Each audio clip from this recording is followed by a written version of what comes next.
சத்தமாய் ஒரு 3 அல்லேலூயா சொல்ல. அல்லேலூயா, அல்லேலூயா, அல்லேலூயா. கர்த்தருடைய வார்த்தைக்கு நேராக கடந்து வருவோம். Price the Lord. சிந்தனைக்கு ஆதாரமாக மத்தேயு எழுதின சுவிசேஷம் 16ஆம் அதிகாரம். எல்லாரும் பரிசுத்த வேதாகமத்தை எடுத்துக்கொள்ளுங்க. மத்தேயு எழுதின சுவிசேஷம் 16ஆம் அதிகாரம் 15வது வசனத்திலிருந்து 17வது வசனம் வரைக்கும். The book of Matthew chapter 16 verse from 15 to 17. வாசிங்க. எல்லாரும் எடுத்துக்கொள்ளுங்க, வாசிங்க. அப்பொழுது அவர் நீங்கள் என்னை யார் என்று சொல்லுகிறீர்கள் என்று கேட்டார். வாசிங்க. சீமோன் பேதுரு பிரதியுத்தரமாக, நீர் ஜீவனுள்ள தேவனுடைய குமாரனாகிய கிறிஸ்து என்றான். இயேசு அவனை நோக்கி, யோனாவின் குமாரனாகிய சீமோனே, யோனாவின் குமாரனாகிய சீமோனே, நீ பாக்கியவான், நீ பாக்கியவான். மாம்சமும் இரத்தமும் இதை உனக்கு வெளிப்படுத்தவில்லை, மாம்சமும் இரத்தமும் இதை உனக்கு வெளிப்படுத்தவில்லை, பரலோகத்தில் இருக்கிற என் பிதா, பரலோகத்தில் இருக்கிற என் பிதா இதை உனக்கு வெளிப்படுத்தினார், இதை உனக்கு வெளிப்படுத்தினார். ஆண்டவருடைய பரிசுத்தமான நாமம் மகிமைப்படுவதாக. இந்த வேத பகுதியை நாம் சில நேரங்களிலே வாசித்திருப்போம். சில கர்த்தருடைய வார்த்தைகளை இதன் மூலமாய் கேட்டிருப்போம். இந்த நாளிலும் ஆண்டவர் நம்மோடு கூட இடைபட கர்த்தர் போதுமானவராய் இருக்கிறார். கர்த்தருக்கு ஸ்தோத்திரம்.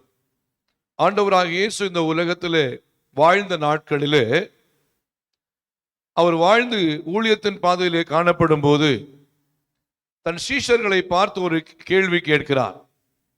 13ஆம் வசனத்திலே வாசிக்கும் போது, பின்பு இயேசு பிலிப்பு சசரியா திசைகளில் வந்தபோது தம்முடைய சீஷரை நோக்கி, மனுஷகுமாரனாகிய என்னை ஜனங்கள் யார் என்று சொல்லுகிறார்கள் என்று கேட்டார். ஆண்டவர் இப்படி ஒரு கேள்வி கேட்கிறார்.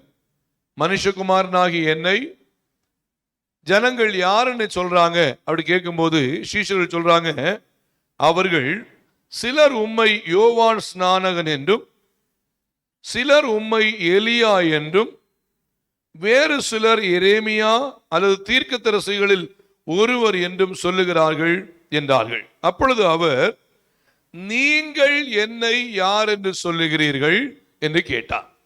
அப்பொழுது உடனடியாக சீமோன் பேதுரு எழும்பி, நீர் ஜீவனுள்ள தேவனுடைய குமாரனாகிய கிறிஸ்து அப்படி சொல்லுவார். சொன்ன உடனே ஆண்டவர் சொல்றாரு, இயேசு சொல்றாரு,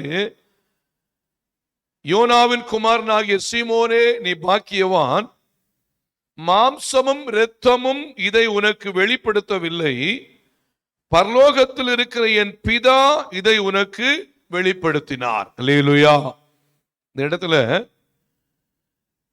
நாம் கற்றுக்கொள்கிறதான கர்த்தருடைய வார்த்தையினுடைய தலைப்பு, தேவனை பற்றிய வெளிப்பாடுகள் நமக்கு தேவை.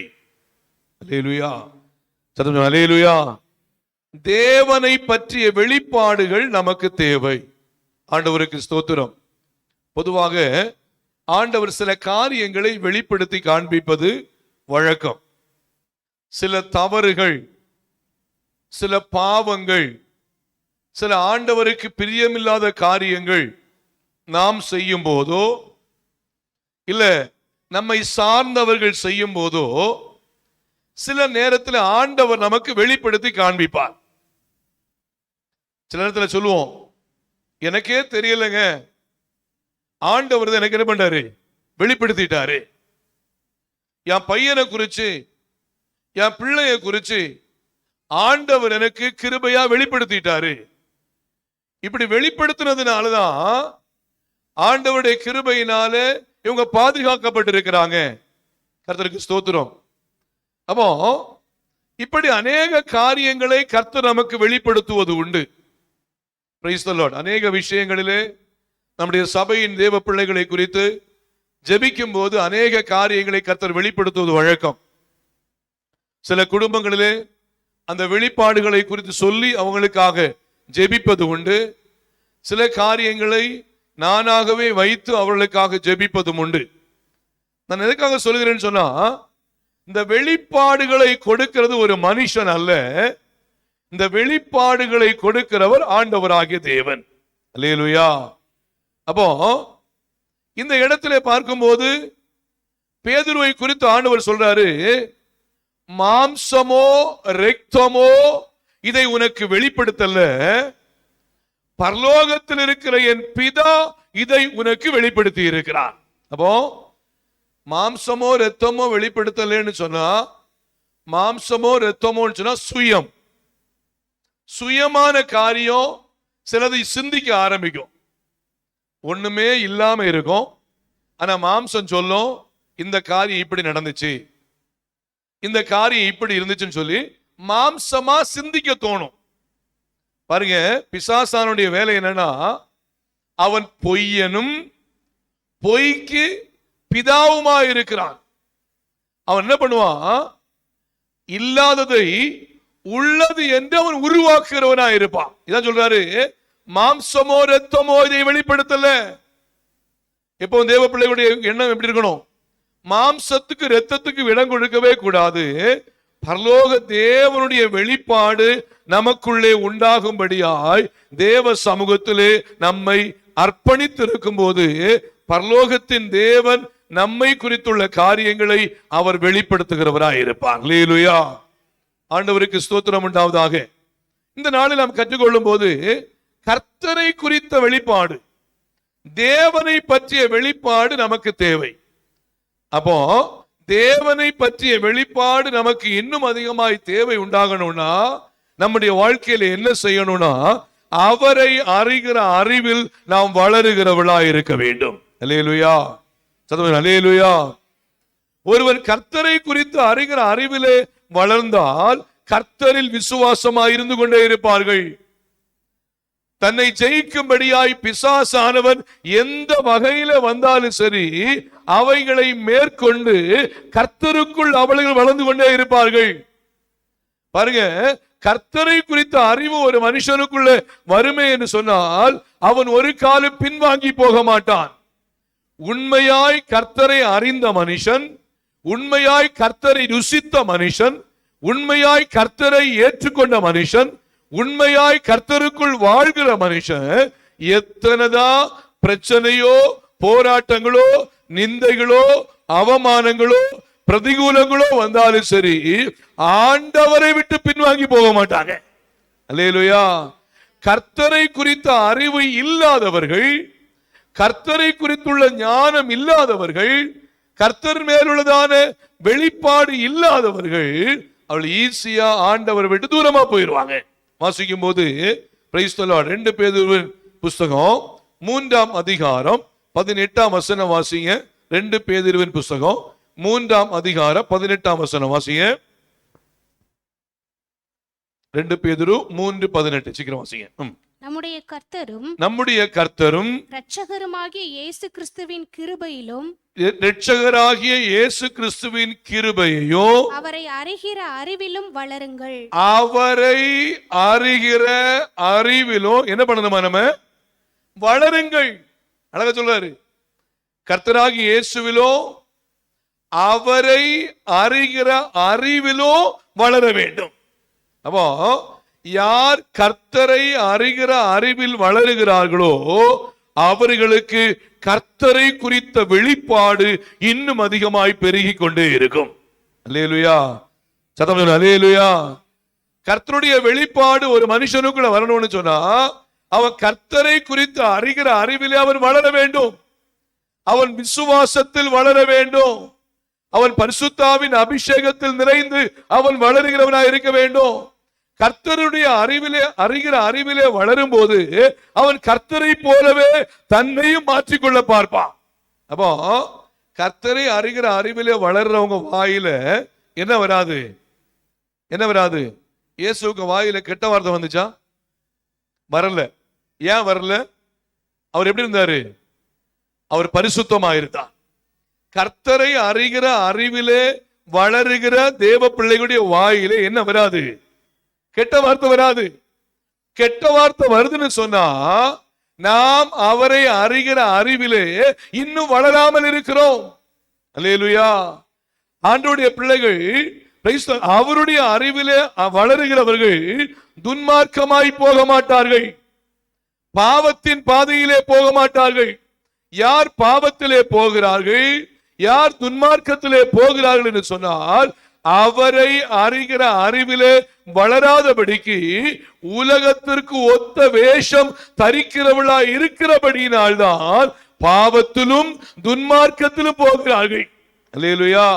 இன்னும் சொல்ல போனா அவரை அறிகிற அறிவிலே வளர்ந்தவர்கள் ஜோஷியத்தை தேடி போக மாட்டாங்க, மந்திரவாதியை தேடி பண்ண மாட்டாங்க, போக மாட்டாங்க.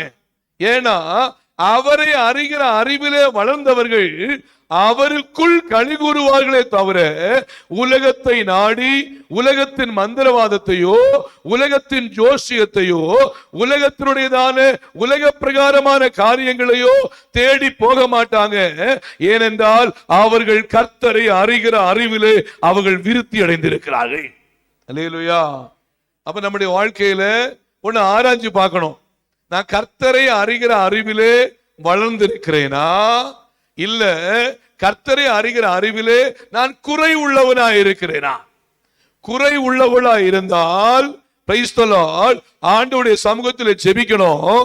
ஆண்டவரே, உம்மை அறிகிற அறிவிலே நான் வளரும்படியாய் எனக்கு நீங்க உதவி செய்யுங்கன்னு சொன்னா ஆண்டவர் தம்முடைய பாதையிலே ஆண்டவரை அறிகிற அறிவிலே நம்மை உருவாக்கி நடத்த தேவர் போதுமானவர். இன்னொரு வசனம் வாசிங்க. 2 பேதுருவின் புஸ்தகம் 2ஆம் அதிகாரம் 20ஆம் வசனம் வாசிங்க. 2 பேதுரு 2:20. சீக்கிரம் வாசிங்க. கர்த்தரும் இரட்சகருமாய் இருக்கிற இயேசு கிறிஸ்துவை, கர்த்தரும் இரட்சகருமாய் இருக்கிற இயேசு கிறிஸ்துவை அறிகிற அறிவினாலே, அறிகிற அறிவினாலே உலகத்தின் அசுத்தங்களுக்கு தப்பினவர்கள், உலகத்தின் அசுத்தங்களுக்கு தப்பினவர்கள் மறுபடியும் அவைகளில் சிக்கிக்கொண்டு ஜெயிக்கப்பட்டால். வெயிட் பண்ணுங்க, இது ரொம்ப முக்கியமான ஒரு ஏரியா. கர்த்தரை அறிகிற அறிவினாலே, மறுபடியும் வாசிக்கும் அந்த வசனம், அறிவினாலே உலகத்தின் அசுத்தங்களுக்கு தப்பினவர்கள், உலகத்தின் அசுத்தங்களுக்கு தப்பினவர்கள். அப்போனா இயேசுதான் மெய்யான தேவன், இயேசுதான் இரட்சகர், இயேசுதான் அற்புதர், இயேசுதான் பரிசுத்தர்னு சொல்லிட்டு அவரை அறிகிற அறிவினாலே ஒரு மனுஷன் வளர்ந்து உலகத்தின் அசுத்தங்களுக்கு தப்பினவர்கள் சொன்னா உலகத்தின் பாவங்களுக்கு, உலகத்தின் பாவ சுபாவங்களுக்கு, உலகத்தின் அசுத்தங்களுக்கு, உலகத்தினுடைய தீய காரியங்களுக்கு தப்பி இனி இந்த பாவத்தை செய்யக்கூடாது, நான் கர்த்தரை அறிகிற அறிவிலே வளர்ந்திருக்கிறேன் சொல்லி ஒரு மனுஷன் பாவத்திலிருந்து ஜெயிக்கப்பட்டால் வாசிங்க, மறுபடியும் அவைகளில் சிக்கிக்கொண்டு ஜெயிக்கப்பட்டால், மறுபடியும் ஒருவேளை கர்த்தரை அறிகிற அறிவிலே வளர்ந்த பிறகு மறுபடியும் பாவத்துக்குள்ள ஒரு மனுஷன் போய் அதிலே சிக்கி கொண்டவனானால் வாசிங்க, அவர்களுடைய பின்னிலைமை முன்னிலைமையிலும் கேடுள்ளதாய் இருக்கும். அல்லேலூயா, அல்லேலூயா. இடையில ஒரு மலையாள செய்தியை நான் கேட்டேன். Price the Lord. மலையாள செய்தியை கேட்கும்போது ஒரு ஊழியக்காரர் ஒரு சபையில சென்று பிரசங்கம் பண்ணும்போது அங்க மத்தாயின்னு சொன்னதான ஒரு சகோதரர் சபையில் உள்ளதான ஒரு தேவ பிள்ளை, மத்தாயின்னு சொல்ல ஒரு தேவ பிள்ளை, அவர் சபையில் இருந்திருக்காரு. ஆனா சபையில இருப்பாரே தவிர சபையில் உள்ளதான நிறைய மக்களுக்கு குடைச்சல் கொடுத்துட்டே இருப்பார். இந்த மத்தாயின்னு சொல்றவரு சபையில் உள்ள மக்களுக்கு குடைச்சல் கொடுத்துட்டே இருப்பார். இன்னும் சொல்ல போனா இன்னும் சபையில் உள்ளதான ஊழியக்காரருக்கு குடைச்சல் கொடுத்துட்டே இருப்பார். இப்போ ஒரு பிரசங்கியார் வந்து சபையில பிரசங்கம் பண்ணும்போது அவரு பரிசுத்த ஆவியினால் நிறைந்து தீர்க்க தரிசனம் சொல்லியிருக்காரு. மத்தாயி, நீ ரட்சிக்கப்படணும், நீ ரட்சிக்கப்பட்டில்லைங்களே நின்ற கண்ணின காகம் தின்னும் அப்படின்னாரா. என்னது, உன் கண்ணை யாரு தின்னும்? காகம் தின்னும் அப்படின்னாரா. யாருக்கு கண்ணையாவது காகம் தின்னுமா? தீர்க்க தரிசனமா இப்படி சொல்லிட்டார். சொன்ன நேரத்தில் இந்த மத்தாயி இவருக்கு பயங்கர கோபம். அதாவது இப்படி ஒரு வார்த்தை இவர் சொல்லிட்டாரு. அப்படி சொல்லிட்டு மத்தாயி என்ன பண்றாரு, ஆராதனை முடிச்ச பிறகு இந்த பிரசங்கம் பண்ண வந்த பாஸ்டரோட பிரைஸ் லார்ட் சொல்லவே இல்லை. அவர் பயங்கரமா கோபமா போயிட்டார். பாத்தீங்கன்னா ஒரு வருஷம் ஆச்சு. இவர் என்ன பண்றாரு, மத்தாயி சபையில் இருந்துகிட்டே இருக்கார். ஒரு வருஷம் ஆச்சு, சபை அவருக்கு எந்த ஒரு பிரச்சனையும் வரல. அடுத்த வருஷம் அதே பாஸ்டர் எங்க வராரு? இந்த சர்ச்சுக்கு வராரு. அந்த தீர்க்கதரிசனம் சொன்ன பாஸ்டர் சர்ச்சுக்கு வராரு. சர்ச்சுக்கு வந்த உடனே இந்த மத்தாய் என்ன பண்ணாரு? பிரசங்கம் பண்ண எழும்பின உடனே இவன் ஒரு கள்ள பிரசங்கி அப்படின்னாரு. இவர் யாரு? இவர் கள்ள பிரசங்கி. போன வருஷம் இவர் வந்து சொன்னாரு, நீ ரட்சிக்கப்பட்டில்லைங்கள் இந்த கண்ணுல காகம் கொத்தும் அப்படி சொல்லியிருந்தாரு. இப்போ இவர் ஒரு கள்ள பிரசங்கி ஆனதுனால இன்னைக்கு ஒரு வருஷம் ஆகுது. இப்போ எனக்கு எந்த பிரச்சனையும் வரல, நான் உண்மை உள்ளவனா இருக்கிறேன்னு சொல்லிட்டு சபையில் எழும்பி பேச ஆரம்பிச்சிட்டார். பேச ஆரம்பிச்ச உடனே இவர் சொன்னாரா, இந்த பிரசங்கர் சொன்னாரா, தேவன் எனக்கு என்ன சொன்னாரோ, எனக்கு என்ன வெளிப்படுத்தினாரோ அதுதான் உங்கள் மத்தியில சொன்னனே தவிர மற்றபடி நான் வேற எதுவுமே சொல்லல அப்படி சொல்லிட்டு என்ன பண்ணாரா, அவர் அமைதியா தொடர்ந்து பிரசங்கத்தை நடத்திருக்காரு. முடிச்சு போனாரு.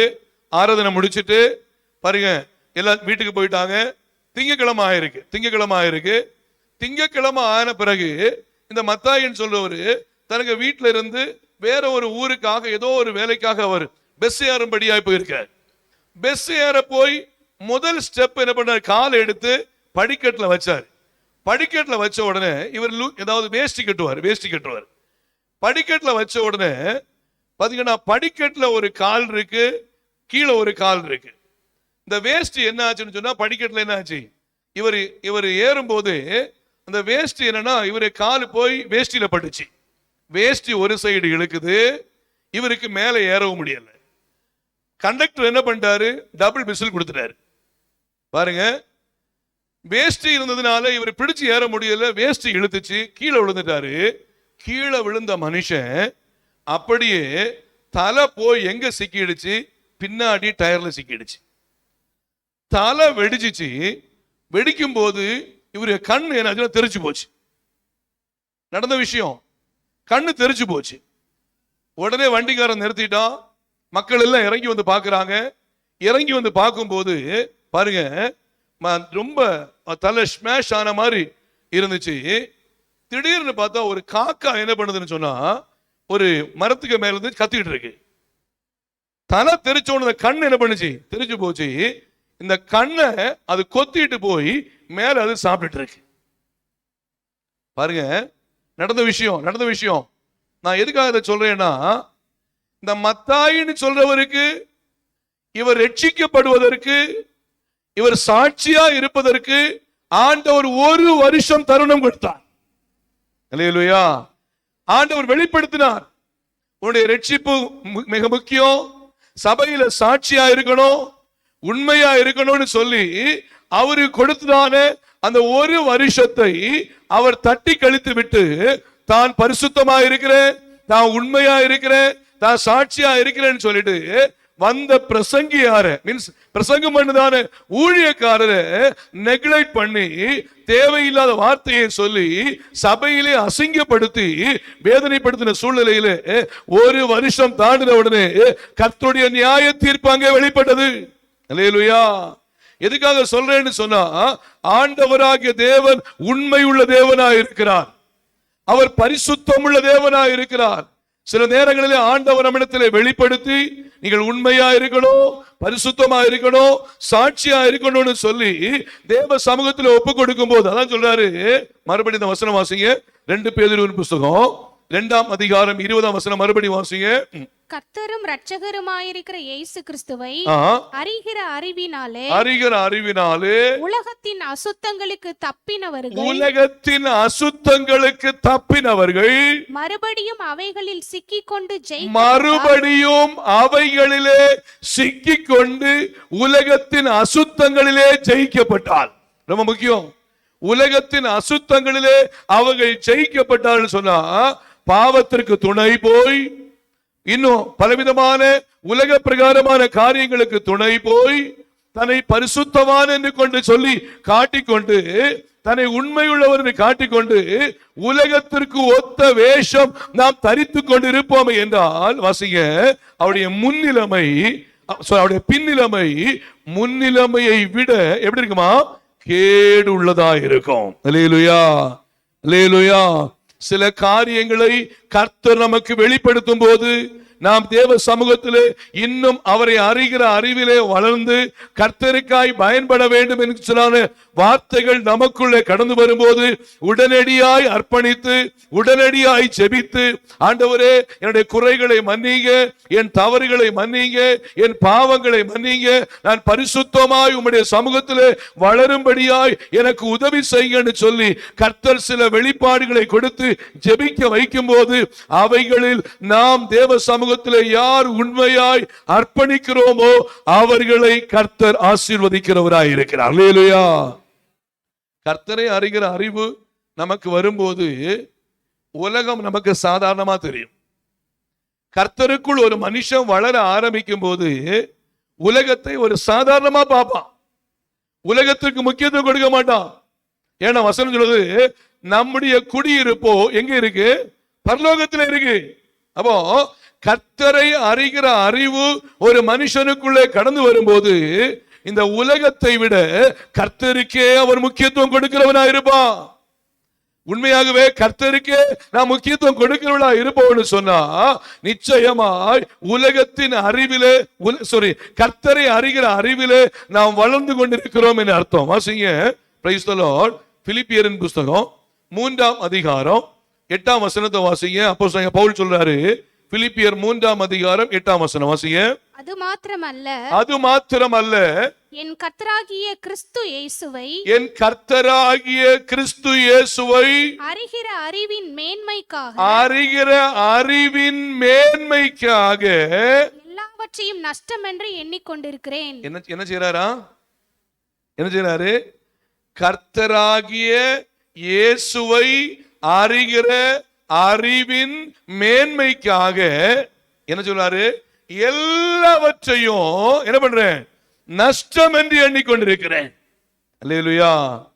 பாத்தீங்கன்னா, கர்த்தரை அறிகிற அறிவின் மேன்மை வரும்போது இந்த உலகத்தை சாதாரணமாய் பார்த்து கர்த்தருக்கு முன்னுரிமை கொடுத்தால் கர்த்தர் அதன் மூலமாய் மகிமைப்படுகிறவராய் இருப்பார்.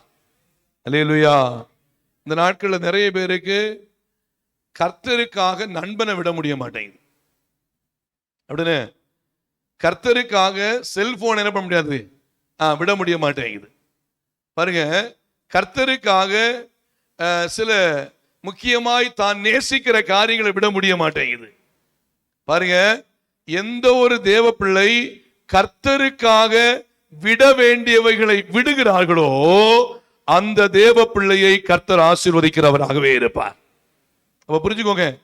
அப்போ எது கர்த்தருக்குள் நாம் வளருவதற்கு அவரை அறிகிற அறிவின் மேன்மைக்காக நாம் முயற்சி எடுக்கிறோமோ நிச்சயமாய் கர்த்தரை அறிகிற அறிவுக்காக விட வேண்டியவைகளை விட்டால் நிச்சயமாய் இது நமக்கு ஆசீர்வாதமாய் இருக்கும்.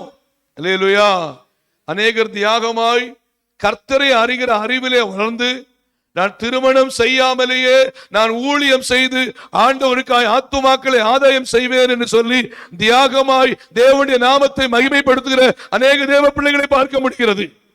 பாருங்க, பிரைஸ் தி லார்ட். கர்த்தரை அறிகிற அறிவிலே வளர்ந்தபடியினாலே என்னுடைய சரீரத்திலே எப்பேற்பட்ட பலவீனங்கள் வந்தாலும் சரி, எப்பேற்பட்ட வியாதிகள் வந்தாலும் சரி, எனக்கு என் இயேசு மாத்திரமே சுகம் கொடுப்பார்னு சொல்லி இயேசுவை விசுவாசித்து கர்த்தருக்குள் வளருகிற அநேக தேவ பிள்ளைகளை பார்க்க முடிகிறது. அல்லேலூயா.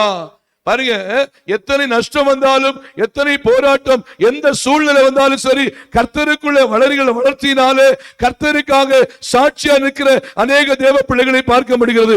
நம்முடைய வாழ்க்கை எப்படி இருக்கிறது? கர்த்தருக்காக நாம் எல்லாவற்றையும் நஷ்டம் என்று விட்டேன், குப்பையுமா எண்ணுகிறேன் என்று பவுல் சொன்னது போல நாம் விட வேண்டியவைகளை விட்டு கர்த்தருக்காய் சாட்சியாய் நிற்கும்படியாய் கர்த்தர் நமக்கு கிருபை தரும்போது அதிலே நாம் செயல்படுகிறோம் என்றால் நிச்சயமாய் நாம் பாக்கியவான்களாய் இருப்போம். அல்லேலூயா. அல்லேலூயா. அவர் அழகா சொல்றாரு, கர்த்தருக்காக என்ன பண்ண? எல்லாவற்றையும் நஷ்டம் என்று விட்டேன், என்ன பண்றேன்? குப்பையுமாக எண்ணுகிறேன். குப்பையுமாக. எவ்வளவு அழகான வார்த்தை பாருங்க. இந்த உலகத்தில் உள்ளதான மற்ற காரியங்கள் என் இயேசுவுக்காக குப்பையா என்ற உண்மையாய் இயேசுவை நேசிக்கிறவர்களுக்கு, உண்மையாய் கர்த்தரை அறிந்தவர்களுக்கு, உண்மையாய் இயேசுவுக்கு முக்கியத்துவம் கொடுக்கிறவளுக்கு இந்த உலகம் முக்கியமாய் தெரியாது, கர்த்தரே முக்கியமாய் இருப்பார். அல்லேலூயா. பாருங்க, தொடர்ந்து வார்த்தையில ஒரு 3 காரியங்கள். இப்போ இன்ட்ரோடக்ஷன் முடிக்கிறேன். 3 காரியங்கள். அதாவது நம்முடைய வாழ்க்கையில கர்த்தரை அறிகிற அறிவிலே வளருகிற தேவ பிள்ளைகள் எப்படி இருப்பார்கள் பார்க்கும்போது, பிரைஸ் தி லார்ட், நாம் ஒரு மனுஷன் ரட்சிக்கப்பட கர்த்தரை அறிகிற அறிவு தேவை. அல்லேலூயா. பொதுவா தள்ளி பழுக்க வச்சா பழம் என்ன ஆகாது? பழமாகாது. தானா பழுத்தாதான் அது நல்ல பழமாகும்.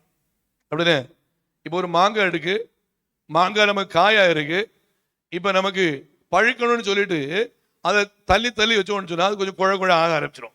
ஆனா டேஸ்ட் வராது. ஆனா அந்த பழத்தை மாங்காவை ஒரு 2 நாள் அரிசிக்குள்ளேயோ இல்லைன்னு சொன்னா ஒரு சாக்குக்குள்ளேயோ கெட்டி வச்சுட்டோம்னா 2-3 நாள் ஆகும்போது ஆட்டோமேட்டிக் என்ன ஆகுது? பழம் ஆரம்பிக்கும். அந்த பழத்தை சாப்பிடுறதுக்கும் தள்ளி பழுக்க வைக்கிறதுக்கும் என்ன இருக்கு? வித்தியாசம் உண்டு. நீ ரட்சிக்கப்படு, நீ இயேசுவை ஏற்றுக்கொள்ளு, நீ ஆண்டவரை நம்பு, அப்படி நம்ம சொல்ல முடியுமே தவிர, பாருங்க, இயேசுவை உண்மையாய் யார் ஏற்றுக்கொண்டு தானாய் ஒரு ரட்சிப்பின் அனுபவத்தில் வருகிறார்களோ அவர்கள்தான் கர்த்தரை அறிகிற அறிவிலே வளர்கிறவர்களா இருப்பார்கள். அல்லேலூயா. அதான் அழகா சொல்ல, கர்த்தர் நல்லவர் என்பதை என்ன பண்ணுங்க, நீங்க ருசித்து பாருங்கள். அவர் மேல் நம்பிக்கையா இருக்கிற மனுஷன் பாக்கியவான். அப்போ கர்த்தர் நல்லவர் என்பதை ருசித்து பார்க்கிற அனுபவம் நமக்குள்ளே உண்டானாதான் ரட்சிப்பின் அனுபவத்துக்குள்ளே நாம் வளர முடியும். அப்போ ரட்சிக்கப்படுவதற்கு தேவனை அறிகிற அறிவு நமக்கு மிக முக்கியம். தேவனை அறிய வேண்டிய விதத்திலே அறிந்து உண்மையாய் ஒரு மனுஷன் ரட்சிக்கப்பட்டு விட்டானே என்று சொன்னால் அவங்க எந்த சூழ்நிலையிலும் அந்த ரட்சிப்பை விட்டு தூரமாய் போய்விட மாட்டாங்க. அல்லேலூயா.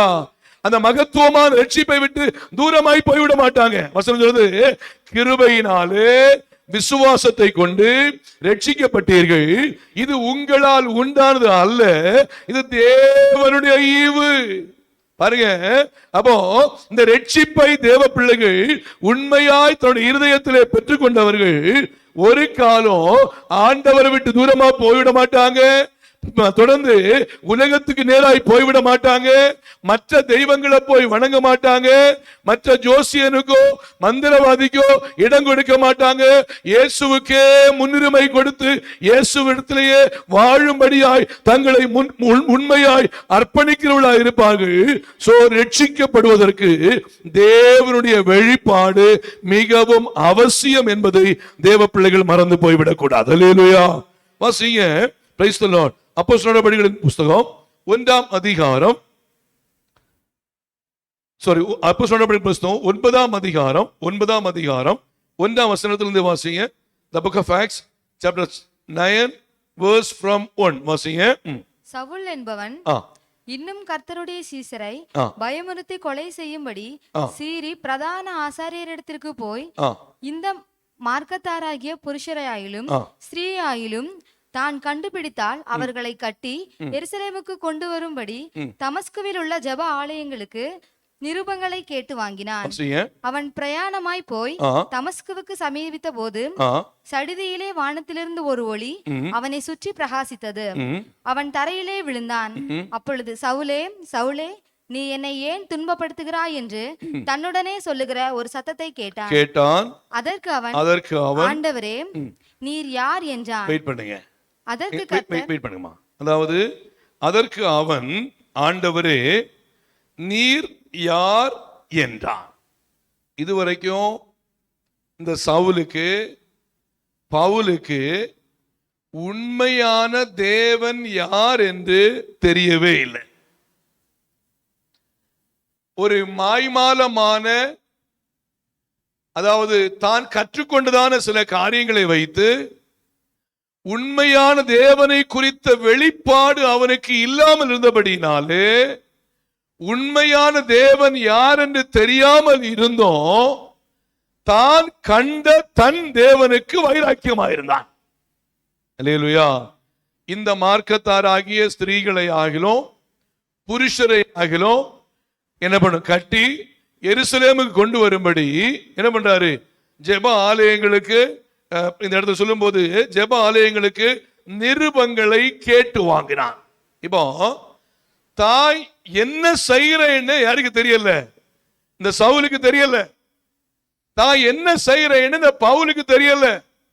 ஏன்னா தேவனை குறித்த வெளிப்பாடு இந்த பவுலுக்கு அல்லது சவுலுக்கு இல்லாதபடியினாலே, ஒரு ரட்சிப்பின் வல்லமை அவருக்குள்ள இல்லாதிருந்தபடியினாலே, உண்மையான தேவன் யார் என்பதை அறியாதபடிக்கு அறியாமல் அநேக காரியங்களை செஞ்சுக்கிட்டு இருக்காரு. உண்மையான தேவன் யார் என்று சவுல் புரிந்து கொண்ட உடனே உண்மையான தேவனுக்காய் தன்னை முழுவதுமாய் அர்ப்பணிக்க அவர் ஆயத்தமானார். அல்லேலூயா, சத்தம் அல்லேலூயா. அநேகருக்கு என்ன பிரச்சனைனா, உண்மையான தேவன் யார் என்று என்ன பண்ணல, தெரியல. உண்மையான தேவனுடையதான வல்லமை எப்படி இருக்கும் என்று தெரியவில்லை. உண்மையான தேவனுடையதான மகிமை எப்படி இருக்கும் என்று தெரியவில்லை. இந்த சவுலுக்கு இல்லைன்னா பவுலுக்கு உண்மையான தேவனுடைய மகிமை எப்படி என்று தெரியாதபடிக்கு தான் கண்டதான, தான் தெரிந்து கொண்டதான தெய்வத்திற்காக இவன் வைராக்கியம் பாராட்டுகிறவனாயிருந்தான். இயேசு எப்பொழுது தன்னை உண்மை உள்ளவர் என்று சொல்லி பவுலுக்கு வெளிப்படுத்தினாரோ, வாசிங்க 5 வசனம் வாசிங்க. அதற்கு அவன், ஆண்டவரே, ஆண்டவரே நீர் யார் என்றான். நீர் யார் என்றான். அதற்கு கர்த்தர், நீ துன்பப்படுத்துகிற இயேசு நானே. நீ துன்பப்படுத்துகிற இயேசு நானே. முள்ளில் உதைக்கிறது உனக்கு கடினமாம் என்றார். நான் சாதாரணமான தெய்வம் இல்லப்பா. முள்ளில் உதைக்கிறது உனக்கு கடினமாம். அடுத்த வாசிங்க, அடுத்த வசனம். அவன் நடுங்கி திகைத்து உண்மையான தேவனை கண்டு கொண்ட உடனே, பலசாலியா இருந்த மனுஷன் உண்மையான தேவனை கண்டு கொண்ட உடனே, பாருங்க, ரொம்ப ரவுடியா இருந்த மனுஷன் உண்மையான தேவனை கண்டு கொண்ட உடனே உலகத்துள்ளதான கிறிஸ்தவ மக்களை அழிக்க வேண்டும் என்று நினைத்த மனுஷன் உண்மையான தேவனை கண்டு கொண்ட உடனே உலகத்தில் தன்னை விட பெரிய ஆள் இல்ல என்று சொல்லிக்கிட்டு இருந்த மனுஷன் உண்மையான தேவனை கண்ட உடனே அவன் நடுங்கி திகைத்தான். அல்லேலூயா. உண்மையான தேவனை, ஆண்டவரை அறிகிற அறிவிலே ஒரு மனுஷன் வளரும் போது அவனை அறியாமலேயே ஆண்டவருக்கு முன்பாய் நடுங்கி திகைக்கிறவனாய் இருப்பார்கள். அல்லேலூயா. அதனால கர்த்தருடைய ஆலயத்துக்கு வரும்போது நம்ம எப்படி இருக்கணும், பயபக்தியா இருக்கணும். கர்த்தருடைய சமூகத்தில் ஜெபிக்கும் போது பயபக்தியா இருக்கணும். வீட்டில் நம்ம தேவனை துதிக்கும் போது பயபக்தியா இருக்கணும். குடும்ப ஜெபம் செய்யும் போது பயபக்தியா இருக்கணும். ஏன்னா நம்ம ஆராதிக்கிறது, நம்ம ஜெபம் பண்றது ஒரு உண்மையான தேவனை ஆராதிக்கிறோம். உண்மையான தேவனை ஆராதிக்கும் போது அந்த இடத்துல பிரைஸ் தி லார்ட் சாக்கு போக்குகளோ, அந்த இடத்துல ஜோக்குகளோ இல்ல உலக பிரகாரமான காரியங்களோ இல்ல, தேவனுக்கு கொடுக்க வேண்டிய பயத்தையும், தேவனுக்கு கொடுக்க வேண்டிய மரியாதையும், தேவனுக்கு கொடுக்க வேண்டிய முன்னுரிமையும் உண்மையான தேவனாகிய சர்வ வல்லமையுள்ள ஆண்டவராகிய தேவனுக்கு எந்த ஒரு தேவ பிள்ளை உண்மையாய் கொடுக்கிறார்களோ அந்த உண்மையாய் கொடுக்கிற இடத்திலே அவர் இறங்கி வந்து அற்புதத்தை செய்ய இயேசு போதுமானவராய் இருக்கிறார். அல்லேலூயா. சோ ஃபேமிலி பிரேயர் பண்ணும்போது எப்படி பண்ணணும், எப்படி பண்ணணும்?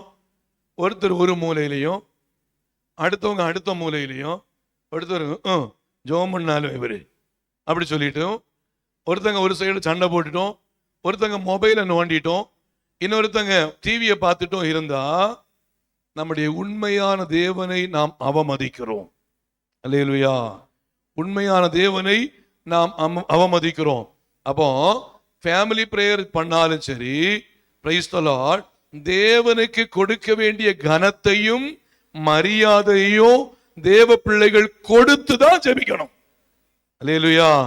4 பேர் வீட்டுல இருக்கீங்க, 5 பேர் வீட்டுல இருக்கீங்க, 2 பேர் வீட்டுல இருக்கீங்கன்னு சொன்னா பிரைஸ் தி லார்ட், சகோதரிமாரு கண்டிப்பா தலையில துணி போட்டு நாம் கர்த்தருடைய சமூகத்திலே ஜெபிக்க ஆரம்பிக்கும் போது தேவனுக்கு கொடுக்க வேண்டிய மரியாதையை கொடுத்து ஜெபிக்கணும். ஏன்னா நம்முடைய தேவன் சாதாரணமானவர் அல்ல, அவர் சர்வ வல்லமையுள்ள ஆண்டவர். அல்லேலூயா. இப்போ இவர் என்ன பண்றாரு? தான் பெரியவர், தான் பலசாலி, தான் ஒரு பெரிய ரவுடி, இந்த மார்க்கத்தாராகிய எல்லா மனுஷனையும் நான் பிடிச்சிட்டு வந்து கொல்றேன் சொன்ன மனுஷன் உண்மையான தேவனை கண்ட உடனே அவன் நடுங்கி திகைக்கிறான். அல்லேலூயா.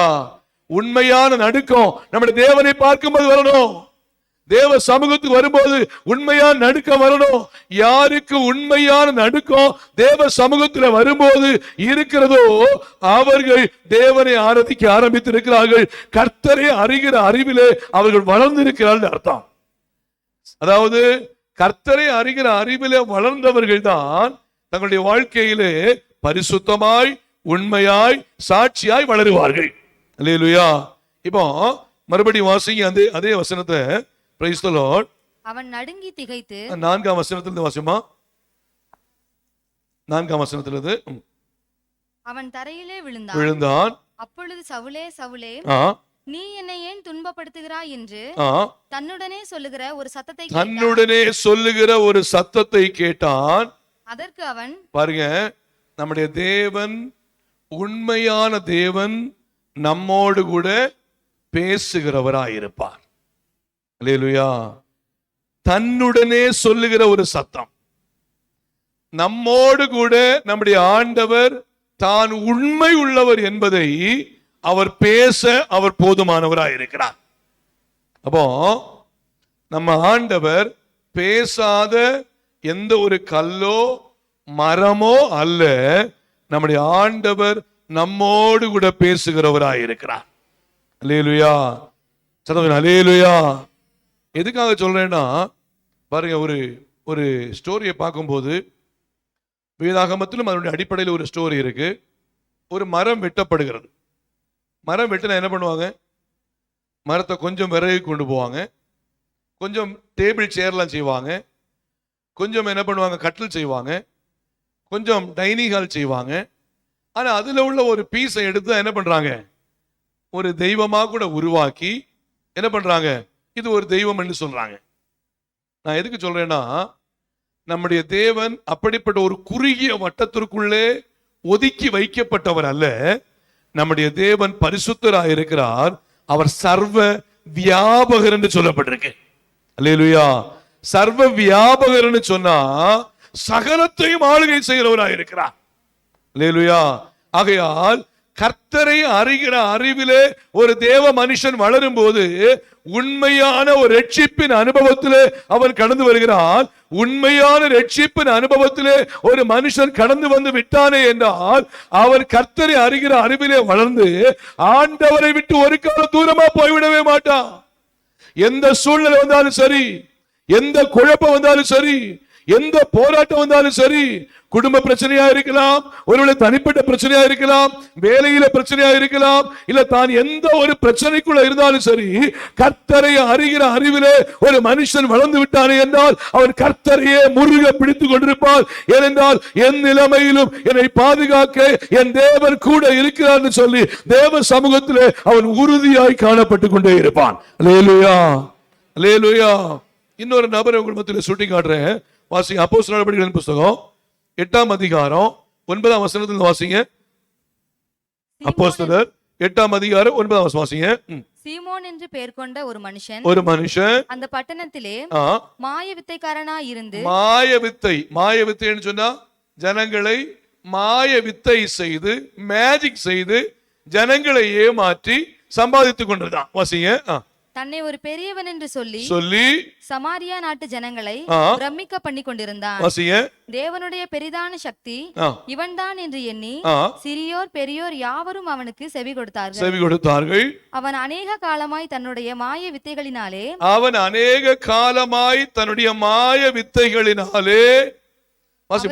அவர்களை பிரமிக்க பண்ணி அவனை மதித்து வந்தார்கள். தேவனுடைய ராஜ்யத்துக்கும் இயேசு கிறிஸ்துவினுடைய நாமத்துக்கும் ஏற்றவைகளை குறித்து பிலிப்பு பிரசங்கித்ததை அவர்கள் விசுவாசித்த போது புருஷரும் ஸ்திரீகளும் ஞானஸ்நானம் பெற்றார்கள். அப்பொழுது சீமோனும் விசுவாசித்து, இந்த மாயவித்தைக்காரன், அதாவது ஜனங்களை தான் ஒரு பெரிய சக்தின்னு சொல்லிட்டு வந்தவன், இப்ப என்ன பண்றான்? இப்போ இந்த மாயவித்தைக்காரனாகிய சீமோனும் விசுவாசித்து, வாசிங்க, ஞானஸ்நானம் பெற்று பிலிப்பை பற்றி கொண்டு அவனால் நடந்த அடையாளங்களையும் பெரிய அற்புதங்களையும் கண்டு பிரமித்தான். வெயிட் பண்ணுங்க, பாருங்க, இந்த சீமோன் என்று சொல்லப்பட்ட மாயவித்தைக்காரன் தான் ஒரு பெரிய சக்தின்னு சொல்லி ஜனங்களை ஏமாத்திக்கிட்டு இருந்தான். இப்பவும் நிறைய பேரு, நிறைய மனிதர்கள் தாங்கள் தான் பெரிய சக்தின்னு சொல்லி ஜனங்களை ஏமாற்றி கொண்டிருக்கிறார்கள். அல்லேலூயா. உன்னை புரிஞ்சுக்கணும், எந்த ஒரு மனுஷனும் பெரிய சக்தி அல்ல, சர்வ வல்லமையுள்ள ஆண்டவராகிய தேவனே சக்தி உள்ளவராய் இருக்கிறார். அல்லேலூயா. அந்த இடத்துல ஒரு பெரிய சக்தி இவரு, இந்த இடத்துல ஒரு பெரிய சக்தி இவரு, கோயம்புத்தூர்ல பெரிய சக்தி இவருன்னு சொல்லிட்டு நிறைய காரியங்களை சக்தி உள்ளவங்களா வெளிப்படுத்தி காமிப்பாங்க. தேவ பிள்ளைகள் ஒரு காலம் அப்படிப்பட்ட சூழ்நிலைகள் அடிபணிந்து போய்விடக்கூடாது. பாருங்க, இந்த சீமோனும் இப்ப என்ன பண்ணாரு? பெரிய சக்தின்னு சொன்னவரு ரட்சிக்கப்பட்டு ஞான ஸ்நானம் பெற்று ஆண்டவருடைய சமூகத்துல வந்துட்டார். பாருங்க, தொடர்ந்து வாசிக்கும் போது வாசிங்க.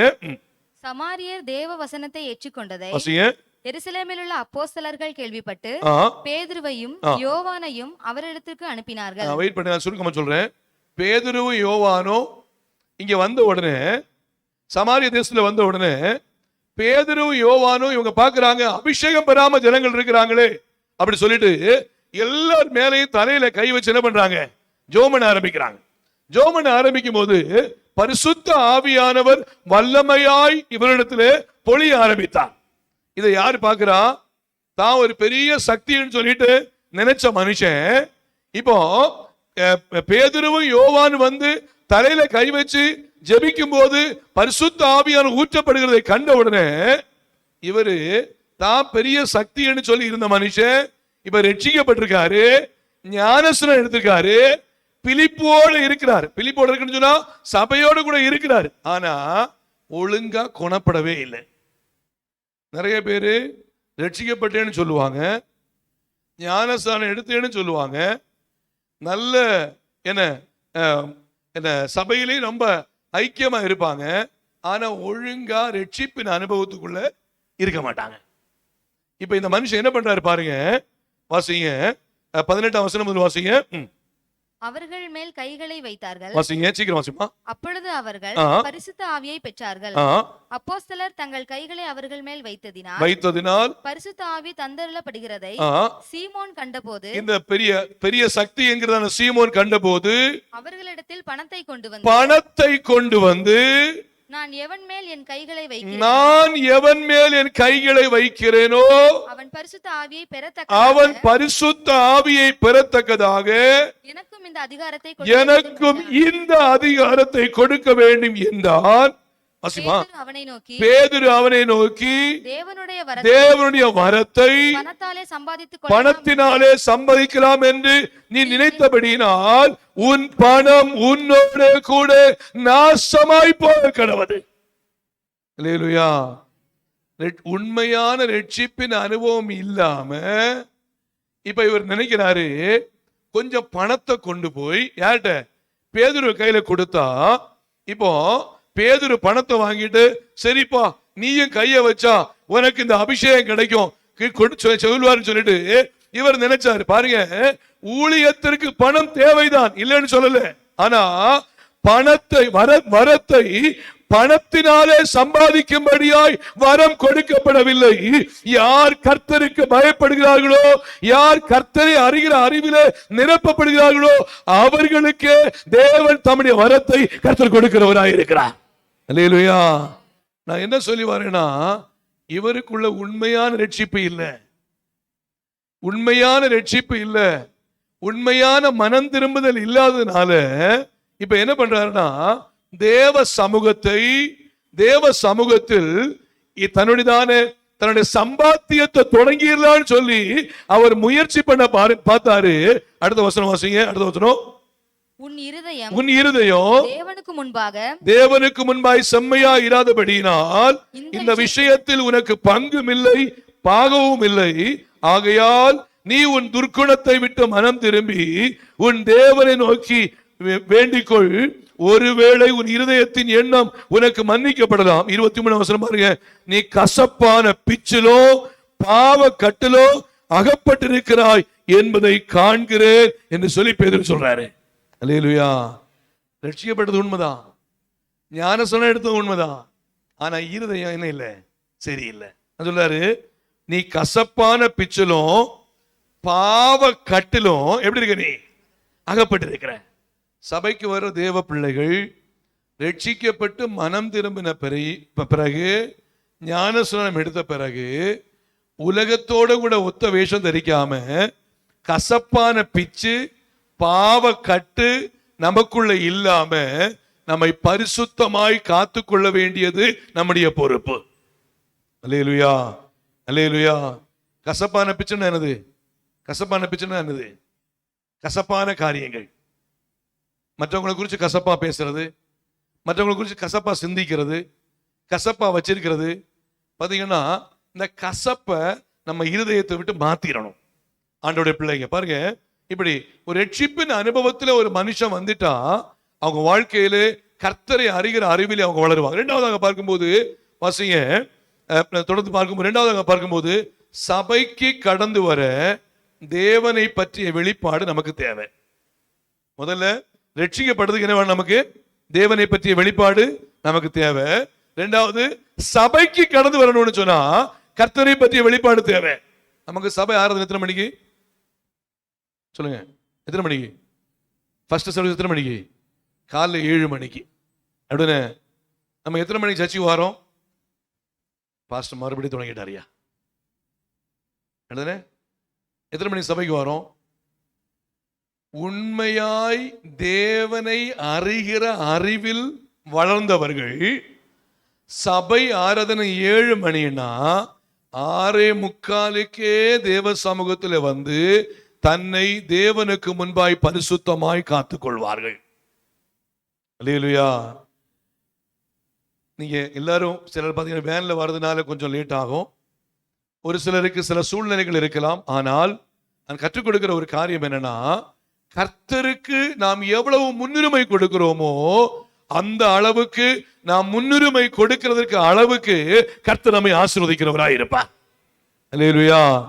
நம்மை அறியாமலே ஞாயிற்றுக்கிழமைன்னு சொன்னா காலைல 7 மணிக்கு சர்வீஸ் சொன்னா 7 மணிக்கு முன்னாடியே என் தேவ சமூகத்திற்கு நான் செல்ல வேண்டும் என்கிற வாஞ்சை எந்த ஒரு தேவ பிள்ளைக்குள்ள இருக்கோ அந்த தேவ பிள்ளை நிச்சயமாய் அந்த வாஞ்சையிலே பலப்பட்டு வளர ஆரம்பிப்பாங்க. கர்த்தர் அவளை ஆசீர்வதிக்கிறவராய் இருப்பார். அல்லேலூயா, அல்லேலூயா, அல்லேலூயா. தேவனுக்கு மகிமை. பாருங்க, இந்த நாட்களில் சின்ன பிள்ளைகளுக்கு, ஒரு சில வாலிப பிள்ளைகளுக்கு சர்ச்சுன்னு சொன்னாலே கொஞ்சம் கஷ்டமா இருக்கும். அப்படிதானே? சர்ச்சுக்கு போன்னு சொன்னாலே பரவாயில்லம்மா இன்னைக்கு நான் வரல, நீங்க போயிட்டு வாங்க. பாருங்க, நாங்க சின்ன பசங்களா இருக்கும்போது, நாங்க ஊர்ல இருக்கும்போது, நாங்க எங்களுடைய வீட்டுக்கு பின்னாடி எங்க சர்ச் ஒரு என்ன சொல்றது ஒரு 100 மீட்டர்ல எங்க சர்ச் இருக்கும். இப்போ எங்க சர்ச்சுக்கு பாத்தீங்கன்னா புதன்கிழமை பைபிள் ஸ்டடி உண்டு, சனிக்கிழமை காத்திருப்பு ஜெபம் உண்டு, ஞாயிற்றுக்கிழமை பரிசுத்த ஆராதனை உண்டு. இப்படி நிறைய ப்ரோக்ராம் சபையில உண்டு. எங்க அப்பா அம்மா என்ன பண்ணுவாங்கன்னா, புதன்கிழமை ஜெபத்திற்கும் சனிக்கிழமை ஜெபத்துக்கு நீங்க வர வேண்டாம், ஏன்னா ஸ்கூல்ல படிக்கிறதுக்கு எழுதுறதுக்கு நிறைய இருக்கும், நீங்க என்ன பண்ணுங்க இங்க இருந்து நீங்க படிச்சுக்கோங்க அப்படி சொல்லிட்டு எங்க அம்மா அப்பா என்ன பண்ணுவாங்கன்னா சொல்லிட்டு அப்பா அம்மாவும் என்ன பண்ணிடுவாங்க, சர்ச்சுக்கு போயிடுவாங்க. இப்போ சர்ச்சில் சாயங்காலம் 7 மணிக்கு ஜெபம் ஆரம்பிக்கும். ஜெபம் ஆரம்பிக்கும் போது பாத்தீங்கன்னா பாட்டு பாட ஆரம்பிப்பாங்க. முன்னேல ரோல் ட்ரம் இருக்குல்ல, இந்த ரவுண்டா இருக்கிற ட்ரம், இந்த ட்ரம் எடுத்துதான் பாட்டு அந்த கொட்டு நாங்க சொல்லுவோம், கொட்டு, அந்த கொட்டை அடிச்சு என்ன பண்ணுவாங்க, பாட்டு பாட ஆரம்பிப்பாங்க. நாங்க வீட்டுல படிச்சுட்டு இருப்போம்.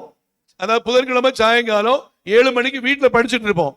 ஆனா அங்க சபையிலிருந்து அந்த பாட்டு சத்தம், இந்த கொட்டடிக்கிற சத்தம் கேட்ட உடனே எங்களுக்கு எங்க இருக்க தோணாது, வீட்டுல படிக்க தோணாது. பரவாயில்ல, பிரேயர் முடிச்சிட்டு வந்து படிச்சுக்கலாம்னு சொல்லி புக்ஸை எல்லாம் மூடி வச்சுட்டு நாங்க என்ன பண்ணிடுவோம், நாங்க ட்ரெஸ் பண்ணிட்டு சர்ச்சுக்கு போக ஆரம்பிச்சிடுவோம். ஏன்னா கர்த்தரை அறிகிற அறிவிலே வளர்ந்து ஒரு ரட்சிப்பின் விடுதலை ஒரு பிள்ளைக்குள்ள இருக்கும்போது, அது குழந்தையா இருந்தாலும் சரி, வாலிபனா இருந்தாலும் சரி, பெரியவங்களா இருந்தாலும் சரி, எங்கள் தேவ சமூகத்திற்கு செல்ல வேண்டும் என்கிற வாஞ்சை விருப்பம் அவருடைய இருதயத்திலே பொங்கி வந்து கொண்டே இருக்கும். சபைன்னு சொன்னா, சபையின் ஆராதனை சொன்னா நம்முடைய இருதயத்தின் ஆழத்திலிருந்து பொங்கி வந்து கொண்டே இருக்குமே என்று சொன்னால், கர்த்தரை அறிகிற அறிவிலே நாம் வளர்ந்து கொண்டிருக்கிறோம் என்று அர்த்தம். அல்லேலூயா. அப்போ கர்த்தரை ஆராதிக்கும்படியான ஒரு சந்தோஷம், கர்த்தரை ஆராதிக்கிறதான ஒரு விடுதலை நமக்குள்ளே இருக்குமே என்று சொன்னால், நிச்சயமா அவருடைய இருதயம் கர்த்தருக்குள்ளே பொங்கி வந்து கொண்டே இருக்கும். அல்லேலூயா. ஒரு வசனம் கடந்த நாட்களுக்கு சுட்டி காட்டி இருக்கிற வாசிங்க. லூக்கா எழுதின சுவிசேஷம் 13ஆம் அதிகாரம் 10ஆம் வசனத்திலிருந்து வாசிங்க. சீக்கிரம் வாசிங்க. பிரைஸ் டைம் இல்ல, இன்னொருக்கு வாசிங்க. ஒரு ஓய்வு நாளில் அவர் ஜெப ஆலயத்தில் போதகம் பண்ணி கொண்டிருந்தார். வாசிங்க. அப்பொழுது 18 வருஷமாய் பலவீனப்படுத்தும் ஆவியை கொண்ட ஒரு ஸ்திரீ அங்கே இருந்தாள். எங்க இருந்தாங்க? ஓய்வு நாள் எங்க இருந்தாங்க? மறுபடியும் வாசிங்க. நிறைய பேர் புரியல போல இருக்கு. ஒரு ஓய்வு நாளில் அவர் ஜெப ஆலயத்தில் போதகம் பண்ணி கொண்டிருந்தார். ஜெப ஆலயத்தில் எங்க பண்ணாரு? இயேசு போதகம் பண்ணிக்கிட்டு இருக்காரு. அப்பொழுது 18 வருஷமாய் பலவீனப்படுத்தும் ஆவியை கொண்டிருந்த ஒரு ஸ்திரீ அங்கே இருந்தாள். அங்கே ஓய்வு நாளில் ஜெப ஆலயத்திலே 18 வருஷமா பலவீனப்படுத்துகிற ஆவியை கொண்ட ஒரு ஸ்திரீ அங்கே இருந்தாள். அல்லேலூயா. நான் என்ன சொல்லி வரேன்னா, அடுத்த வார்த்தை இருக்கும், எவ்வளவும் நிமிரக்கூடாத கூனியா இருந்தான். இவங்களுக்கு பேசாம வீட்டுல இருக்க வேண்டியதானே? இவங்க எதுக்கு சர்ச்சுக்கு வரணும்? நிறைய பேருடைய கேள்வி இருக்கலாம். 18 வருஷமா வந்துகிட்டே இருக்கிறான், இவளுக்கு அற்புதமே நடக்கலையே, இவ எதுக்கு திரும்ப திரும்ப சர்ச்சுக்கு வந்துகிட்டு இருக்கிறா?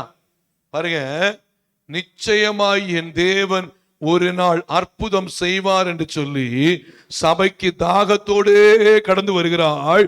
இயேசு அந்த சகோதரியை பார்த்து, உன் பலவீனத்தினின்று நீ விடுதலையாக்கப்பட்டாய் என்று ஒரு வார்த்தை சொன்னாரே, அந்த க்ஷணமே அந்த பலவீனம் அவளை விட்டு மாறி அவள் நிமிர்ந்து ஒரு அற்புத சுகத்தை பெற்றுக் கொண்டாள். அல்லேலூயா.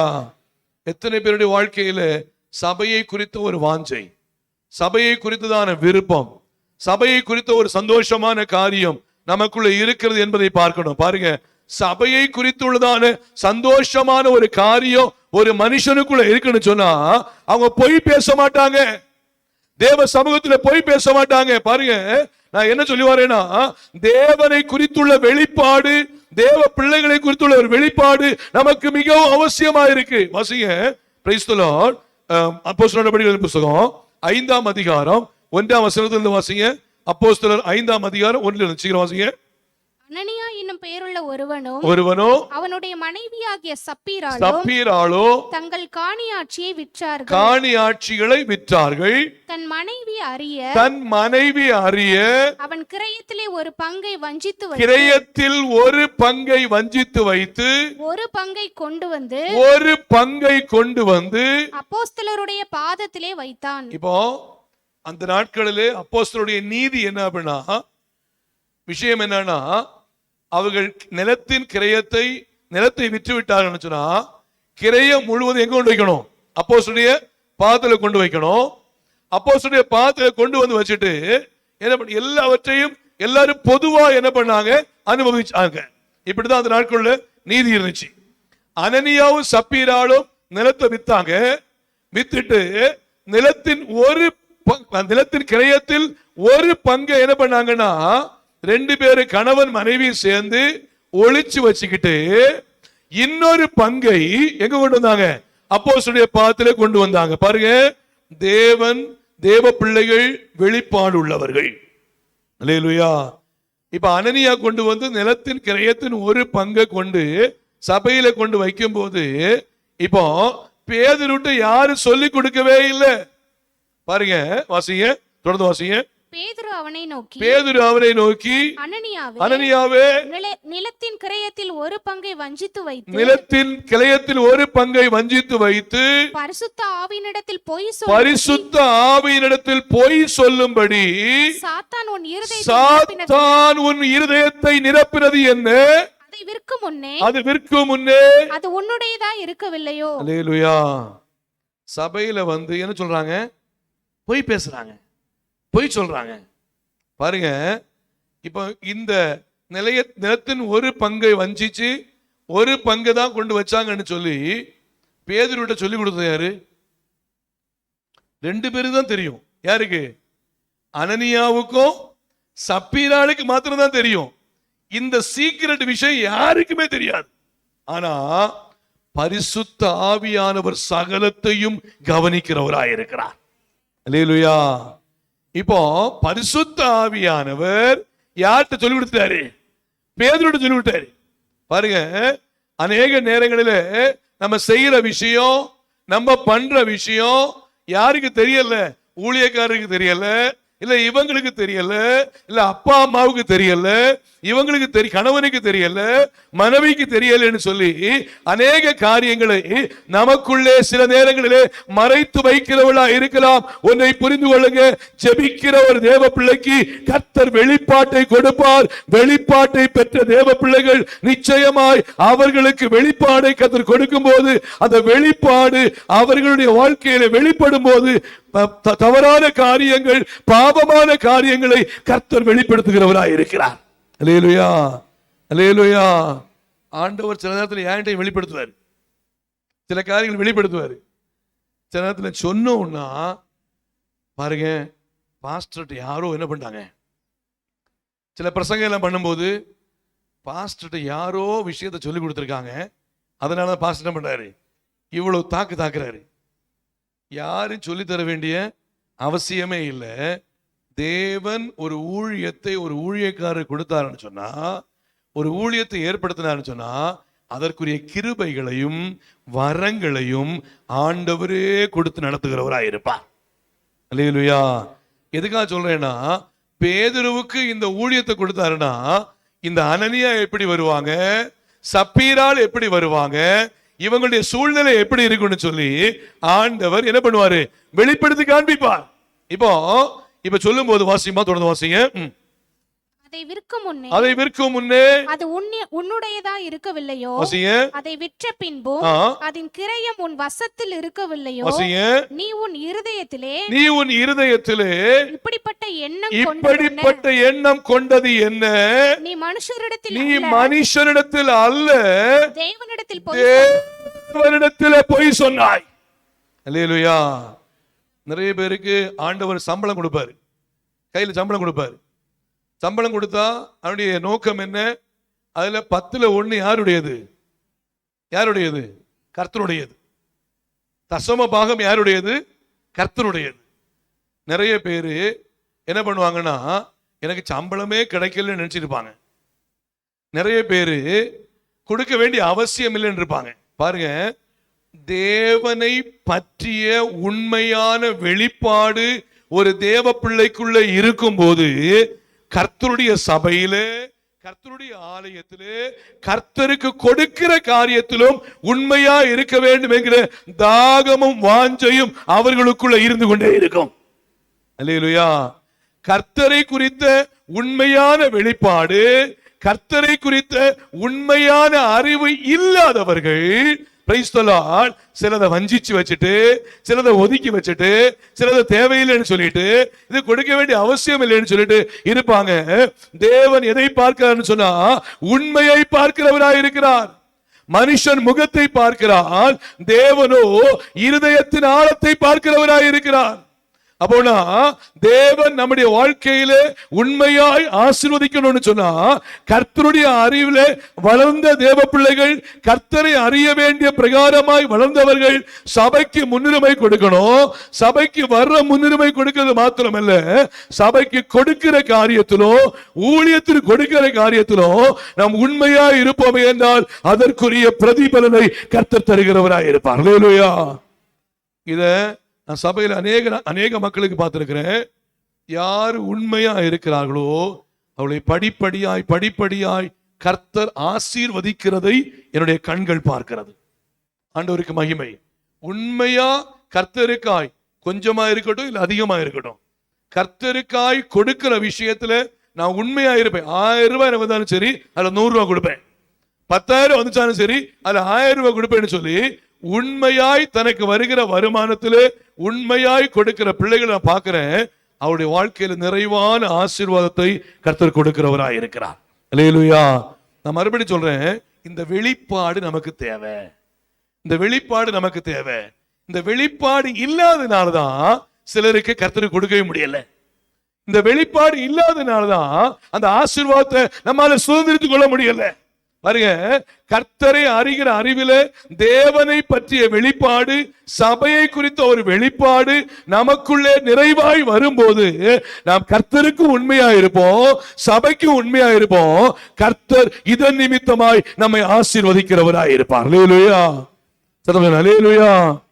கடைசியா 3வதாக நான் முடிக்க விரும்புறேன். Price the Lord. ஊழியம் செய்ய தேவனை பற்றிய வெளிப்பாடு நமக்கு தேவை. முதல்ல எதுக்கு தேவை? ரட்சிக்கப்பட தேவனை குறித்த வெளிப்பாடு தேவை. இரண்டாவது, சபைக்கு கடந்து வர தேவனை குறித்த வெளிப்பாடு நமக்கு தேவை. மூன்றாவது, ஊழியம் செய்ய கர்த்தரை குறித்த வெளிப்பாடு நமக்கு தேவை. சிலர் பாத்தீங்கன்னா தன்னுடைய பெருமைக்காக, தன்னுடைய பெயருக்காக, புகழுக்காக ஊழியம் செய்கிற அநேகர் இருக்கிறாங்க. தன்னை நிறைய பேர் மெச்சிக்கொள்ளணும், தான் ரொம்ப பிரபல்யமாகணும். மற்றவங்க சூப்பரா ஊழியம் செய்கிற பிரதருங்க, சூப்பரா ஊழியம் செய்கிற சிஸ்டருங்க அப்படி சொல்லி நம்மளை குறிச்சு பயங்கரமா பேசணும்னு சொல்லிட்டு பெருமையோட ஊழியம் செய்ய நிறைய பேர் இருக்கிறாங்க. பாருங்க, வாசிங்க, அவங்களை குறிச்சு ஆண்டவர் என்ன சொல்லுவாராம்? மத்தேயு 7ஆம் அதிகாரம் 21ஆம் வசனத்தை வாசிங்க. மத்தேயு 7:21 முதல் வாசிங்க. பரலோகத்தில் இருக்கிற என் பிதாவின் சித்தத்தின்படி செய்கிறவனே பரலோக ராஜ்யத்தில் பிரவேசிப்பானே. பரலோகத்திலே இருக்கிற என் பிதாவின் சித்தத்தின்படி செய்கிறவனே பரலோக ராஜ்யத்தில் பிரவேசிப்பானே அல்லாமல் என்னை நோக்கி கர்த்தாவே கர்த்தாவே என்று சொல்லுகிறவன் அதில் பிரவேசிப்பது இல்லை. வாசிமா. அந்நாளில் அநேகர் என்னை நோக்கி கர்த்தாவே கர்த்தாவே கர்த்தாவே கர்த்தாவே உமது நாமத்தினாலே தீர்க்க தரிசனம் உரைத்தோம் அல்லவா, உமது நாமத்தினாலே பிசாசுகளை துரத்தினோம் அல்லவா, உமது நாமத்தினாலே அநேக அற்புதங்களை செய்தோம் அல்லவா என்பார்கள். அப்பொழுது நான் ஒரு காலம் உங்களை அறியவில்லை, அக்கிரம செய்கைக்காரரே என்னை விட்டு அகன்று போங்கள் என்று அவர்களுக்கு சொல்லுவேன். ஊழியம் என்பது தாழ்மையா செய்யற ஒண்ணு. பாருங்க, ஊழியம் என்பது கர்த்தருக்கு பயப்படுகிற பயத்தோடு செய்கிற ஒன்று. நம்ம யார் ஊழியம் செஞ்சாலும், என்ன சேதான் சொல்றேன், ஊழியம் செஞ்சாலும் சரி, பெருமையோட ஊழியம் செஞ்சா அடிச்சு என்ன பண்ணுவாரு? கீழே போட்டுருவாரு. நாம் பெருமையோடு அல்ல, தாழ்மையோடு ஊழியம் செய்ய வேண்டும் என்று தேவன் விரும்புகிறார். ஒருவேளை நம்ம பிரேயர் செல்ல லீடர்ஸா இருக்கலாம், ஒருவேளை பிரேயர் குரூப்ல லீடர்ஸா இருக்கலாம், ஒருவேளை சாங் டீம்ல நம்ம பாடுறவங்களா இருக்கலாம், ஒருவேளை மியூசிக் டீம்ல ஊழியம் செய்யறவங்களா இருக்கலாம், இல்ல மீடியா டீம்ல ஒர்க் பண்றவங்களா இருக்கலாம், வெல்கம் டீம்ல ஒர்க் பண்றவங்களா இருக்கலாம். கர்த்தருடைய சமூகத்தில் இன்னும் நம்மை தாழ்மைப்படுத்தி கொண்டு, இன்னும் தேவ சமூகத்தில் அர்ப்பணித்துக் கொண்டு, இன்னும் வெளியில போய் சுவிசேஷம் சொல்லுகிறவளா இருக்கலாம், வெளியில போய் இயேசுவின் அன்பை சொல்லுகிறவளா இருக்கலாம். ஒரு காலம் நம்முடைய பெயரோ நம்முடைய புகழோ அல்ல, என் மூலமாய் என் தேவன் ஒருவரே மகிமைப்படணும், நான் அவருக்குள் மறைந்திருக்க வேண்டும் என்று சொல்லி யார் தேவனை முன்னுரிமைப்படுத்துகிறார்களோ அவர்களை கர்த்தர் ஆசீர்வதிக்கிறவராய் இருக்கிறார். அல்லேலூயா. ஊழியம் தாழ்மையாக செய்யற ஒண்ணு. அதனால நான் ஊழியத்தை அப்படி செய்யும் இப்படி செய்யும் அப்படின்னு பேசிட்டு பாத்தீங்கன்னா பெருமைப்படுத்திக்கிட்டாங்கன்னு சொன்னா, நாங்க நிறைய பேரை பார்த்துருக்கிறோம். பெருமை பேசி பயங்கரமா பேசி என்னன்னு சொன்னா செயல்பட்டு நிறைய பேர் நாங்க பார்த்துருக்கிறோம். ஊழியத்தில் நிலைத்து நிற்கவே முடியல, ஊழியத்தில் நிலைச்சு நிற்கவே முடியல. தன்னை தான் தாழ்த்துகிறவன் அவன் உயர்த்தப்படுவான். அல்லேலூயா. பாருங்க, இன்னொரு பகுதியை வாசிங்க, சீக்கிரமா முடிக்கிறேன். அப்போஸ்தலர் புஸ்தகம் 19ஆம் அதிகாரம் 11ஆம் வசனத்தில் வாசிங்க. அப்போஸ்தலர் 19ஆம் அதிகாரம் 11 முதல் வாசிங்க. பவுலின் கைகளினாலே பவுலின் கைகளினாலே தேவன் விசேஷித்த அற்புதங்களை செய்தருளினார். அவனுடைய சரீரத்திலிருந்து உருமால்களையும் கச்சைகளையும் கொண்டு வந்து வியாதிக்காரர் மேல் போட வியாதிகள் அவர்களை விட்டு நீங்கி போயின. பொல்லாத ஆவிகளும் அவர்களை விட்டு புறப்பட்டன. அப்பொழுது தேசாந்திரிகளாய் திரிகிற மந்திரவாதிகள் ஆகிய யூதரில் சிலர் பொல்லாத ஆவிகள் பிடித்தவர்கள் மேல் கர்த்தராகிய இயேசுவின் நாமத்தை சொல்ல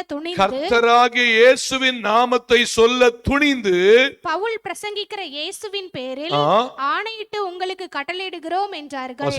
பிரதான ஆசாரியன் ஆகிய ஸ்கேவா என்னும் ஒரு யூதனுடைய குமாரன் 7 பேர் இப்படி செய்தார்கள். பொல்லாத ஆவி அவர்களை நோக்கி இயேசுவை அறிவேன், பவுலையும் அறிவேன், நீங்கள் யார் என்று சொல்லி பாருங்க. ஊழியம் செய்ய தேவ கிருபை, தேவ வெளிப்பாடு மிக அவசியம். நீங்கள் யார் என்று சொல்லி வாசிமா 16 வாசி 16. பொல்லாத ஆவியுடைய மனுஷன் அவர்கள் மேல் பாய்ந்து பலாத்காரம் பண்ணி அவர்களை மேற்கொள்ள அவர்கள் நிர்வாணிகளும் காயப்பட்டவர்களும் ஆகி அந்த வீட்டை விட்டு ஓடி போனார்கள். ஊழியம் தாழ்மையாய் செய்கிற ஒன்று. ஊழியம் தேவ சமூகத்தில் அர்ப்பணிப்போடு செய்ய வேண்டியது ஒன்று. ஊழியம் தேவ சமூகத்திலே ஜெபத்தோடு செய்ய வேண்டியது ஒன்று. அழைத்த அழைப்பில் உறுதியாய் நின்று ஊழியம் செய்ய வேண்டியது ஒன்று. ஊழியத்தில் பெருமை கூடவே கூடாது. பெருமையா யாரும் பேசவே கூடாது. நான் அதை பண்ணேன் இதை பண்ணேன்னு சொல்லி யாரும் என்ன கூடாது. அதான் ஏசு சொல்றாரு, பவுல் சொல்றாரு, பாவிகளில் பிரதான பாவி நான். ஒரு காலம் ஊழியத்தில் யாருக்கு பெருமை வந்துடவே கூடாது. பாருங்க, கிருபையினாலே விசுவாசத்தை கொண்டு ரட்சிக்கப்பட்டீர்கள். இது உங்களால் உண்டானது அல்ல, இது தேவனுடைய ஈவு. ஒருவனும் இதனாலே பெருமை பாராட்டாதபடிக்கு கர்த்தர் அப்படி செய்தார். சோ ஊழியம் என்பது கர்த்தருடையது. அல்லேலூயா. தேவன் நல்லவர். நான் என்ன சொல்லி வரேன்னா, இந்த ஸ்கேவாவுடைய குமாரர் 7 பேர் என்ன பண்றாங்க, தங்களை பெருமைப்படுத்திக் கொள்ளும்படியாக இவங்களும் முயற்சி எடுத்து ஒரு பொல்லாத ஆவியுள்ள மனுஷனை போய் என்ன பண்ணாங்க, அந்த இயேசுவின் நாமத்தை கொண்டு சொல்ல ஆரம்பிக்கும் போது பொல்லாத ஆவி சொல்லுது, இயேசுவை அறிவேன், பவுலை அறிவேன், நீ யாரு கேட்டு அவங்களோட ட்ரெஸ்ஸையும் கிழிச்சு நிர்வாணியா துரத்தி விடுச்சு. பாருங்க, வெட்கப்பட்டு போனாங்க. தேவனாகிய கர்த்தரை அறிகிற அறிவிலே வளர்ந்து ஊழியம் செய்கிறவர்களாக இருப்போமே என்றால் கர்த்தர் நம்மோடு கிரியை செய்கிறவராக இருக்கிறார். அல்லேலூயா. பாருங்க, மோசேயை கர்த்தர் அழைத்தார். தேவனை அறிகிற அறிவை மோசேக்கு கர்த்தர் கொடுத்தார். பாருங்க, மோசே சொல்றாரு, எகிப்து தேசத்துல போய் என்னுடைய ஜனங்களை அழைத்து கொண்டு வாப்பா. உன்னை பிராணனை தேடினவங்க, உன்னை கொல்ல தேடினவங்க செத்து போயிட்டாங்க. 40 வருஷம் ஆயிடுச்சு, நீ போன்னு சொல்லும் போது அவன் நான் போக மாட்டேன் ஆண்டவரே. பாருங்க, ஒரு மிகப்பெரிய ஊழியம் கொடுக்கும் போது, இல்ல ஆண்டவரே நான் திக்குவாயனா இருக்கிறேன், மந்த நாவுள்ளவனா இருக்கிறேன். கர்த்தர் மறுபடியும் பேசுறாரு. இப்ப சொல்றாரு, வேற யாராவது அனுப்புங்க ஆண்டவரே, நான் போகல. ஏன்னா ஊழியத்தை குறித்துள்ளதான் ஒரு பயம், அந்த காரியத்தை குறித்துள்ள ஒரு பயம், என்னால செய்ய முடியுமாங்கிற ஒரு பயம். பாருங்க, கர்த்தர் அவரை கொண்டுதான் ஊழியம் செய்யணும்னு சொல்லி நினைச்சிருந்தாருன்னு சொன்னா, பாருங்க, அவரை குறித்த அறிவை அவருக்கு வெளிப்படுத்தி காண்பிப்பார். மோசையை குறித்து தான் ஊழியம் செய்ய நினைச்சாருன்னா, ஊழியத்தை குறித்த அறிவை, கர்த்தரை குறித்த அறிவை மோசைக்கு வெளிப்படுத்தி காண்பித்தார்.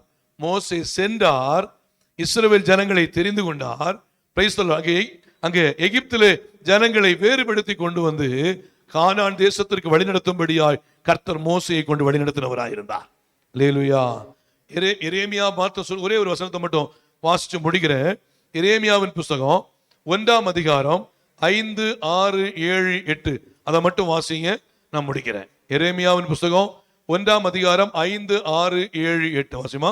நான் உன்னை தாயின் வயிற்றில் உருவாகும் முன்னே நான் உன்னை தாயின் வயிற்றில் உருவாகும் முன்னே உன்னை அறிந்தேன். நீ கர்ப்பத்திலிருந்து வெளிப்படும் முன்னே கர்ப்பத்திலிருந்து வெளிப்படும் முன்னே நான் உன்னை பரிசுத்தம் பண்ணி உன்னை ஜாதிகளுக்கு தீர்க்கதரிசியாக உன்னை கட்டளையிட்டேன் என்று ஜாதிகளுக்கு தீர்க்கதரிசியாக கட்டளையிட்டேன் என்றார். சொன்னார். அப்பொழுது நான் கர்த்தராகிய ஆண்டவரே, எரேமியா சொல்றாரு, கர்த்தராகிய ஆண்டவரே, இதோ நான் பேச அறியேன் சிறு பிள்ளையா இருக்கிறேன் என்றார். ஆனாலும் கர்த்தர் நீர் சிறு பிள்ளை என்று நீ சொல்லாதே. பாருங்க, கர்த்தரை பற்றி அறிகிற அறிவை அவனுக்கு இன்னும் வெளிப்படுத்தி காண்பித்தார். கர்த்தரை குறித்து அறிகிற அறிவை இன்னும் வெளிப்படுத்தி சொல்றாரு, சிறு பிள்ளை என்று சொல்லாதே, நான் உன்னை அனுப்புகிற எல்லாரிடத்திலும் போய் நான் உனக்கு கட்டளையிடுகிறவைகளை அவர்கள் மத்தியிலே நீ பேசுவாயாக. Price the Lord. கர்த்தர் நல்லவர். நான் எதுக்காக சொல்றேன்னா, அருமையான தேவனுடைய பிள்ளைகளை, ஊழியத்தை செய்ய கர்த்தரை குறித்துள்ள வெளிப்பாடு தேவை. கர்த்தரை குறித்துள்ள வெளிப்பாடு தேவை. வெளிப்பாடு இல்லாம ஊழியம் செய்யவே முடியாது.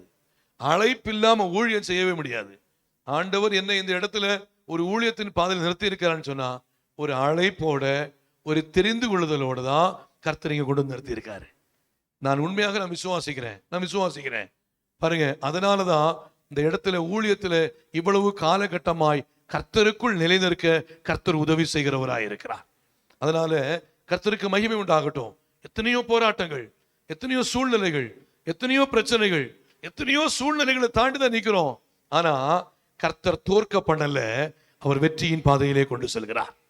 கர்த்தருக்கே மகிமை உண்டாகட்டும். தேவ பிள்ளைகள், கர்த்தரை அறிகிற அறிவிலே வளருகிறவர்களாக இருப்போம்.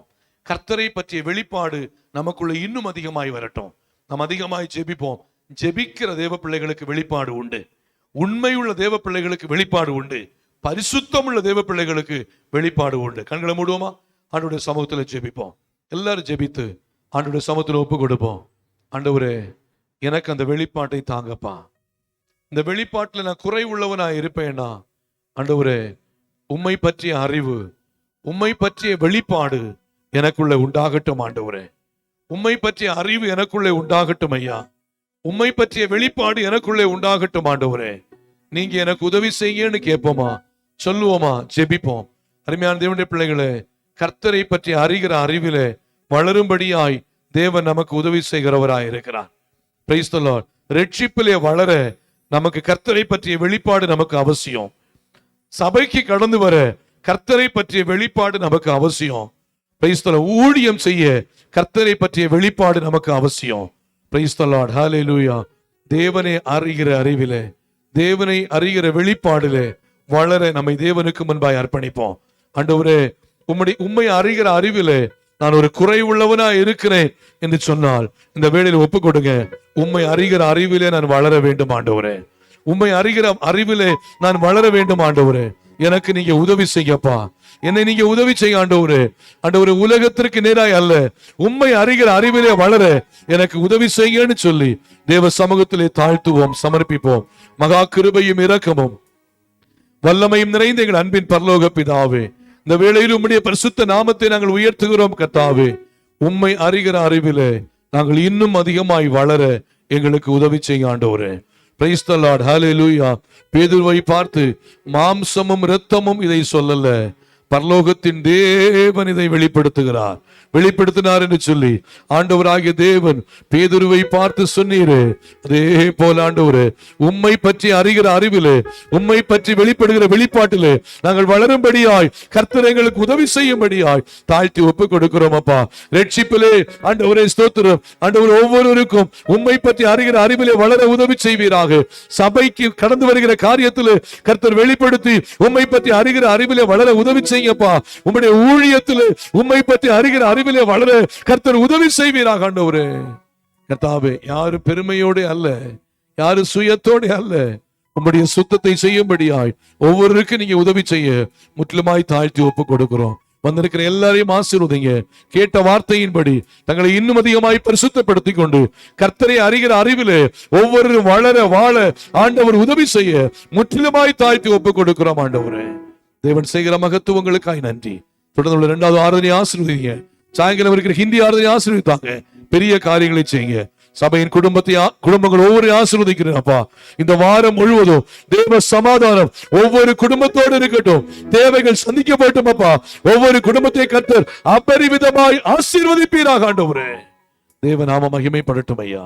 சமாதானத்தோடு ஒவ்வொரு கடந்து செல்ல உதவி செய்யுங்க.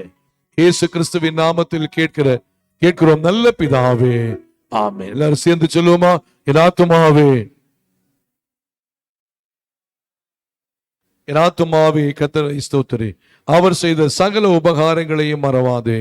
ஆமென். நம்முடைய கர்த்தரும் இரட்சகருமாக இயேசு கிறிஸ்துவின் கிருபையும் பிதாவாகிய தேவனுடைய அன்பும் பரிசுத்த ஆவியானுடைய ஐக்கிய நம் அனைவரோடும் சகல பரிசுத்தவான்களோடும் இன்றும் என்றும் சதா காலங்களிலும் நம் அனைவரோடு கூட இருப்பதாக. ஆமென். அல்லேலூயா, அல்லேலூயா, சத்தமா அல்லேலூயா. ஆண்டவர் உங்களை ஒவ்வொருவரையும் ஆசீர்வதிப்பாராக. ஒருவருக்கு ஒரு கரங்களை கொடுத்து சமாதானத்தோடு கடன் சொல்லுங்க. கர்த்தர் உங்களை ஆசீர்வதிப்பாராக. God bless you.